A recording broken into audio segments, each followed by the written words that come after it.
नमस्कार, हमारे कार्यक्रम खास खबर में आपका बहुत बहुत स्वागत है। मैं हूं आपके साथ दीपिका ओझा। चलिए शुरुआत करते हैं खबरों की।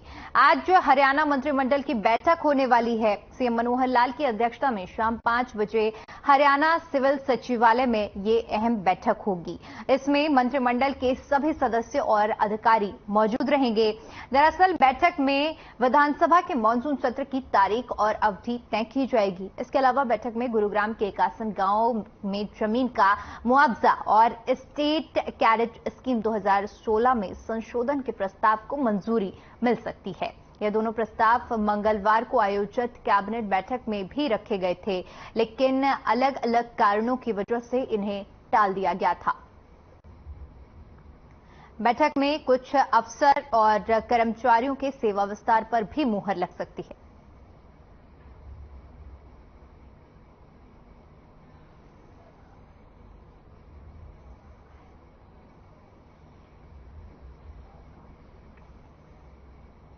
वहीं इसी खबर पर ज्यादा जानकारी के साथ हमारे संवाददाता ओपी शर्मा हमारे साथ जुड़ गए हैं। जी ओपी, क्योंकि आज कैबिनेट की अहम बैठक होने वाली है और कई ऐसे मुद्दे हैं जिन पर आज मुहर भी लग सकती है, जो कि पिछली बैठक में जिनमें फैसला नहीं लिया गया था।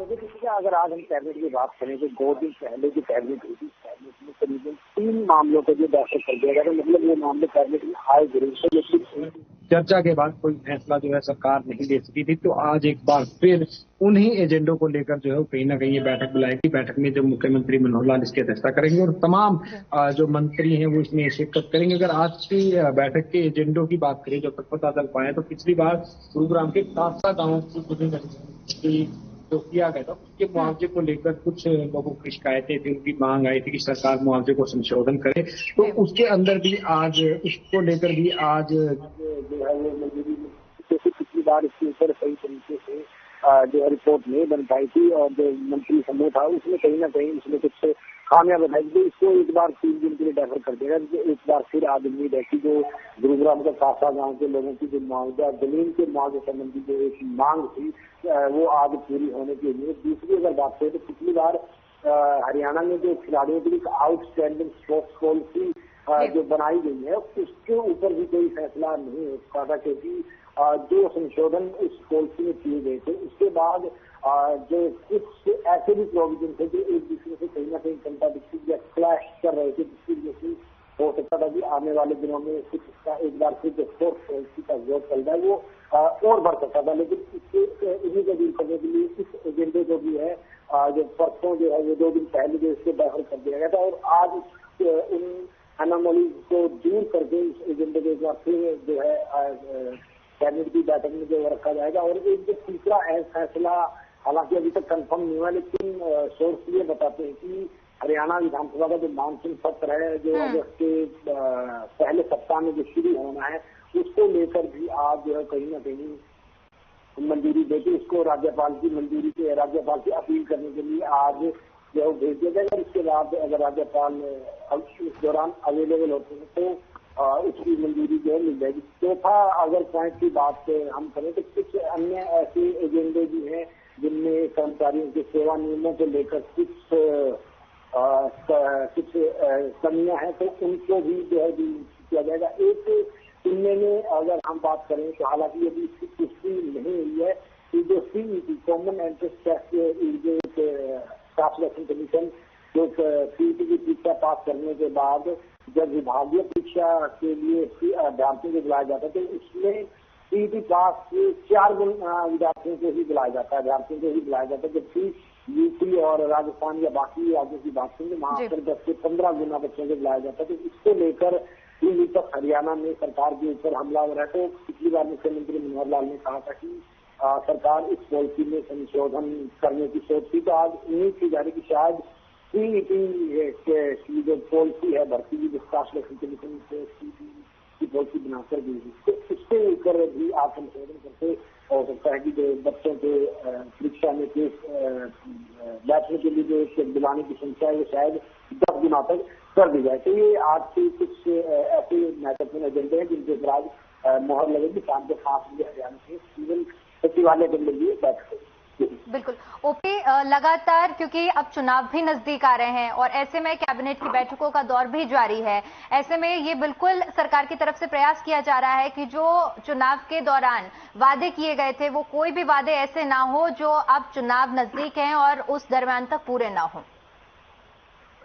बिल्कुल दीपिका, देखिए बीजेपी ने जो पिछली बार चुनाव में जो वादे किए थे उन्हीं के बारी बारी जो है सरकारें आमतौर पर सभी पूरा करती है, बीजेपी वैसे करें, लेकिन हमारे देश के संविधान के अंदर एक सिस्टमिक प्रणाली है जिसके तहत कोई भी सरकार बड़ा फैसला लेती है, कुछ भी करती है, तो इसके लिए कहीं ना कहीं कैबिनेट की बैठक जो पहला चरण होता है वो जरूरी होता है। हालांकि छोटी मोटी अनाउंसमेंट तो हो सकता है कि मंत्री ऐसी अपने लेवल पे कर सकते हैं, लेकिन जो बड़ा होता है जिसका पूरा इम्पैक्ट पूरी स्टेट पर निकलना होता है, तो उसके लिए कैबिनेट की पहली बैठक होती है। उसके बाद अगर पॉलिसी बनानी है तो पॉलिसी को मंजूरी देगी, अगर कानून वगैरह में कुछ बदलाव करना है या कुछ ऐसा वादा पूरा करना जिसको लेकर संविधान के अंदर प्रस्ताव या एक रेजोल्यूशन पास करना पड़े तो वो भी जो पास होता है। हाँ, जाहिर सी बात है, चुनावी साल एक तरह से लोकसभा के लिए शुरू हो गया, अगले साल फिर आखिरी में जो विधानसभा के चुनाव है तो बीजेपी जनता के बीच में जाएगी तो कम से कम 10 साल की सत्ता से 10 साल तक का कार्यकाल हो जाएगा। तो ऐसे में कहीं ना कहीं एक जो नेशनल एंटी इनकम्बेंसी है इसका उससे जरूर सामना करना पड़ेगा। तो ऐसे में सरकार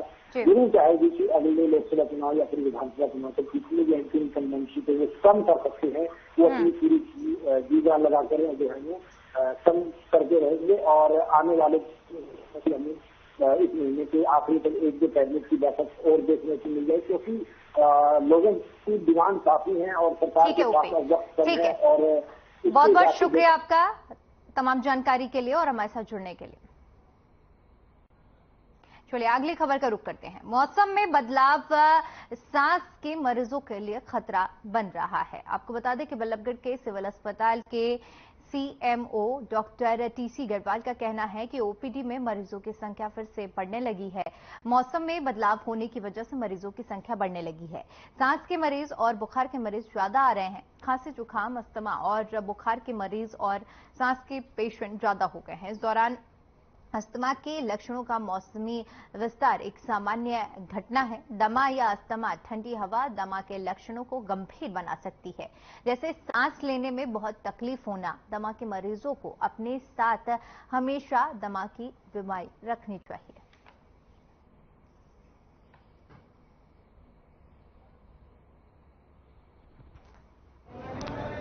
देखिए, जैसे आपने देखा कि आज भी आज मौसम देख रहे हैं, 2-3 दिन से क्या 4-5 दिन से लगातार आप देखते हैं कि दोपहर में और शाम को थोड़ा मौसम काफी बदलाव आ जाता है और बारिश का मौसम बना हुआ है और आज तो क्या बारिश काफी ज्यादा ही हो रही है। तो इस मौसम को देखते हुए मैं ये कहूँगा कि हमारे पास ओपीडी के अंदर सांस के पेशेंट हो गए, खांसी के, बुखार के पेशेंट्स हो गए और जो पुराने दमा अस्थमा के पेशेंट्स हैं उनकी जो संख्या बड़ी बढ़ रही है। देखिए, ऐसा कि इस बारिश के मौसम में सबसे पहले तो मैं कहूँगा कि जो पेशेंट हमारे सांस के पेशेंट्स हैं, दमा के हैं, अस्थमा के पेशेंट्स हैं, उनको सबसे पहले रूटीन में दवाइयाँ चल रही हैं वो लेते रहें। साथ साथ में जो उनके पास जो सांस के पंप हैं उनका इस्तेमाल करते रहें और समय समय पर डॉक्टर को आप दिखाते रहें।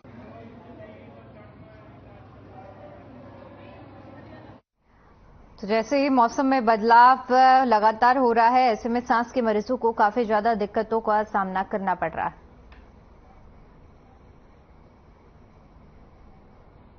इसी खबर पर ज्यादा जानकारी के साथ हमारे संवाददाता मोनू पांचवाल फरीदाबाद से सीधा हमारे साथ जुड़ गए हैं। जी मोनू, आपसे समझना चाहूंगी, जिस तरह से लगातार मौसम में बदलाव हो रहा है, ऐसे में दमा के सबसे ज्यादा मरीज सामने आ रहे हैं।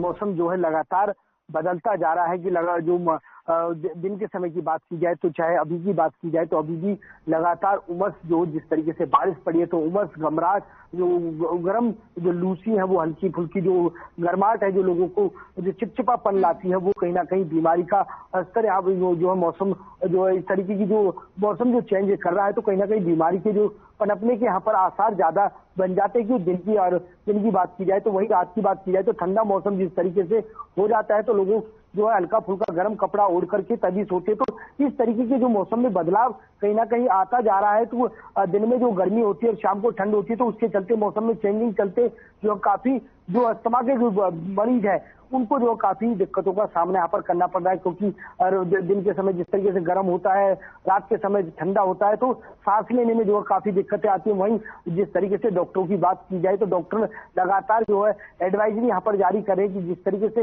अस्थमा वाले जो व्यक्ति हैं, जो पेशेंट है, वो जो है मास्क लगाकर रहें, तो ताकि जो डस्ट है उससे बचा जा सके। जो वायु में जो पोल्यूशन जो कहीं ना कहीं देखा जा रहा है, उसके चलते कहीं ना कहीं जो अस्थमा के जो व्यक्ति है, पेशेंट है, वो उनसे बार बार जो है रिक्वेस्ट कर रहे हैं कि जो मास्क है वो लगाकर पहने, कहीं ना कहीं दवाई है वो टाइम पे ले, अगर किसी तरह की कोई दिक्कत आती है तो डॉक्टरों से जांच करवाएं। वहीं इससे ज्यादा, और मैं बता दूं दीपिका, इसके साथ साथ जो है खांसी, जुकाम, बुखार इस तरीके के पेशेंटों की भी ज्यादातर तादाद देखी जा रही है, क्योंकि मौसम में काफी बदलाव आ रहा है। यहाँ पर वायरस होने के अनुमान यहाँ पर भी लगाए जा रहे हैं।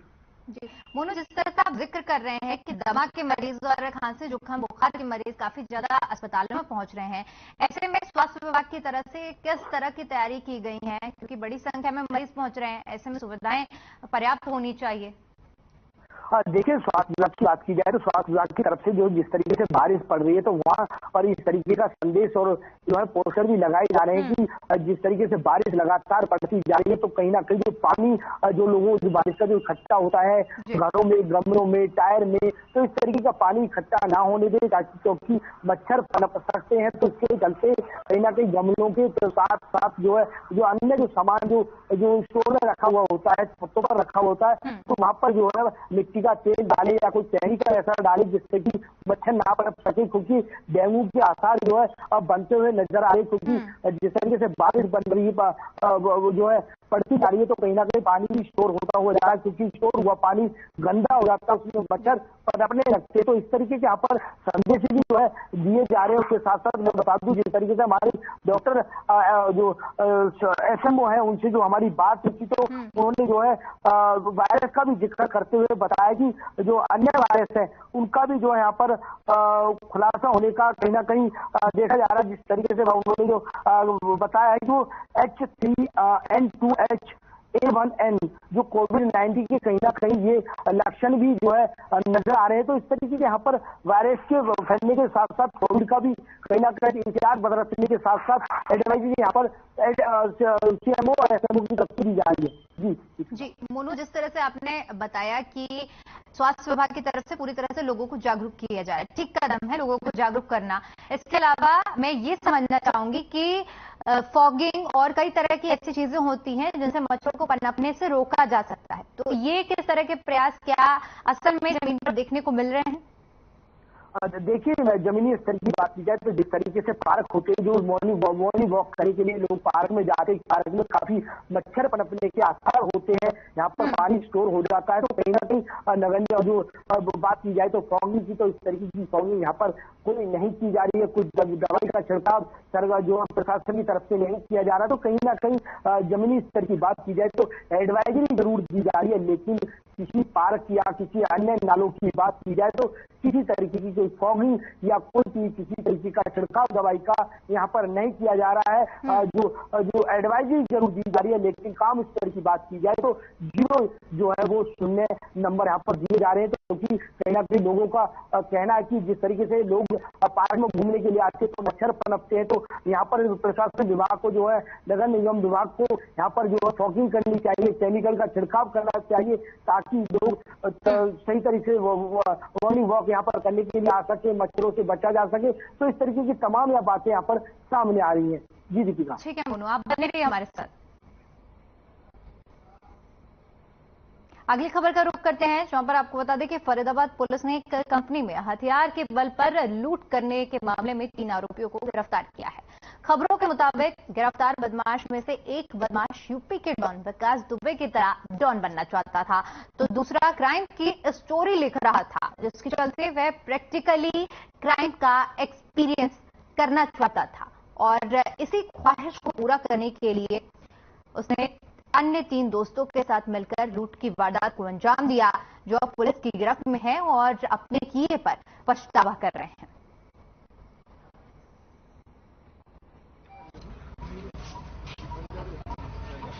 21 जून को डबुआ बाली रोड के ऊपर संजना टूल्स नाम की कंपनी थी, जिस कंपनी में कुछ अज्ञात लोगों ने लूट की वारदात को अंजाम दिया था।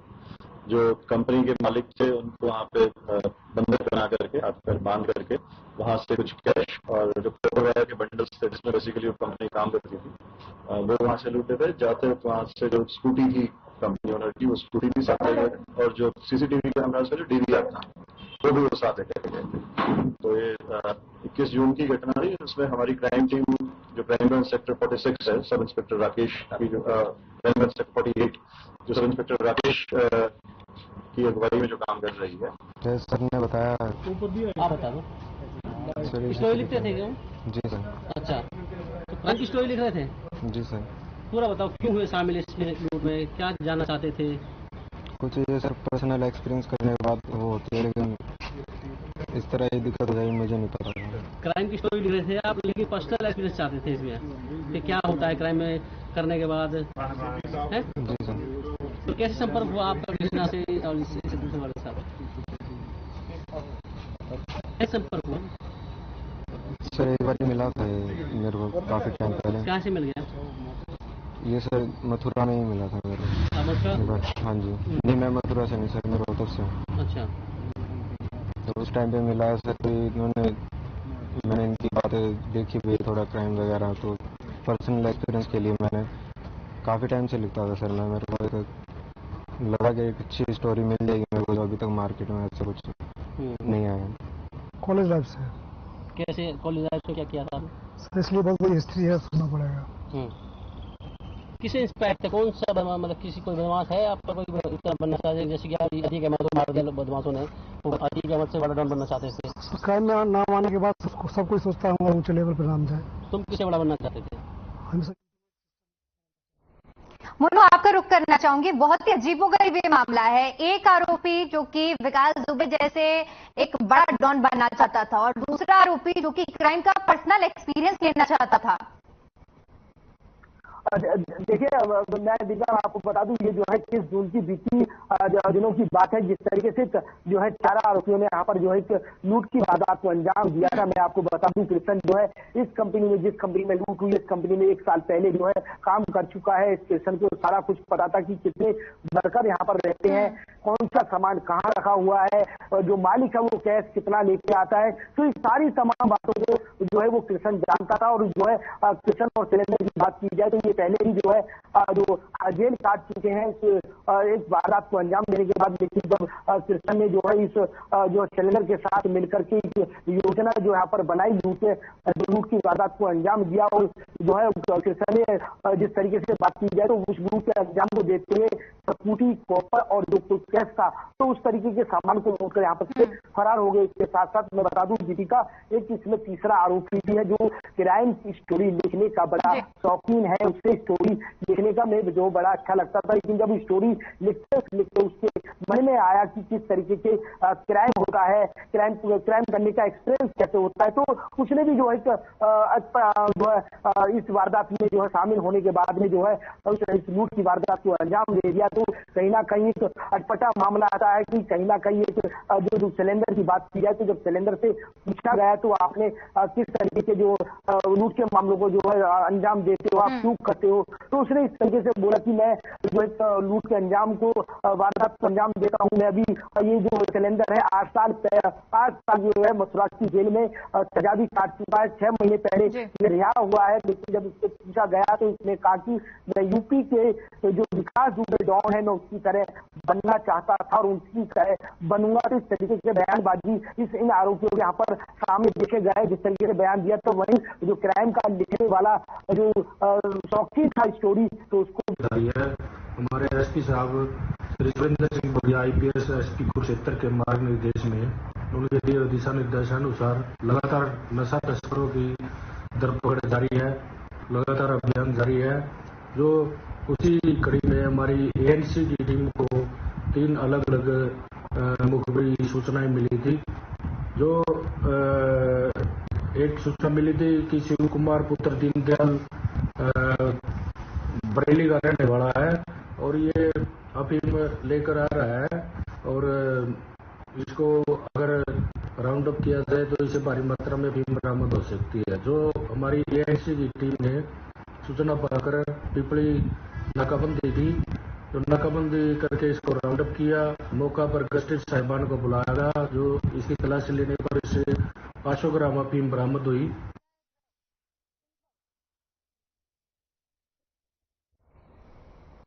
वहीं इसी खबर पर ज्यादा जानकारी के साथ हमारे संवाददाता कुरुक्षेत्र से विनोद खुंगर हमारे साथ जुड़ गए हैं। जी विनोद, एंटी नार्कोटिक सेल की तरफ से अभियान चलाया गया जिसमें उनको बड़ी सफलता हाथ लगी है, क्या अपडेट है आपके पास इस पूरे मामले में? और वो कि कुरुक्षेत्र पुलिस द्वारा लगातार एंटी नार्कोटिक सेल के माध्यम से नशा तस्करों के ऊपर शिकंजा कसा हुआ है।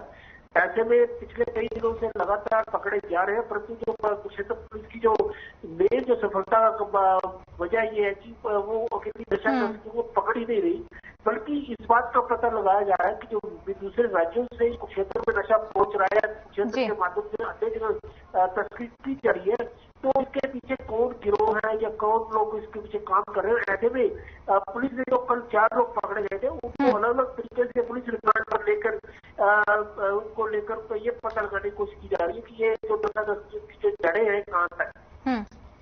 ठीक है विनोद, आपका बहुत बहुत शुक्रिया हमारे साथ जुड़ने के लिए और तमाम जानकारी साझा करने के लिए। चलिए फिलहाल आज के इस खास कार्यक्रम में इतना ही, मुझे दीजिए इजाजत, नमस्कार।